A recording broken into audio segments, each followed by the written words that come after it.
Hey guys, this is how to fix Fetch app not working. So guys, watch till the end as I discuss multiple solutions, and for Apple users, I will show a step-by-step guide on the left side. Now first, just simply go to the Google Play Store and tap on search at the bottom and go for the top guys and just simply search for the Fetch app. Now just simply tap on the app and now just simply make sure you are running the latest version, and when there is an update you should be able to see your update button instead of open. Just simply tap on the three dots on the top right and make sure to enable the auto update.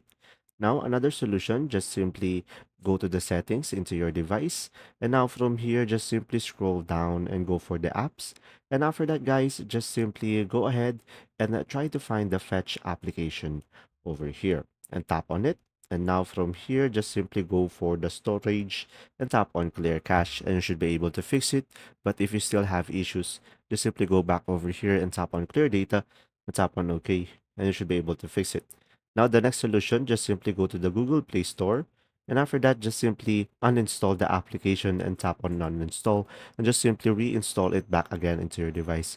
And you should be able to fix the issue. And there you go. If you still have issues with the app, just simply comment down below, guys. And I will make sure to solve it with you. See ya.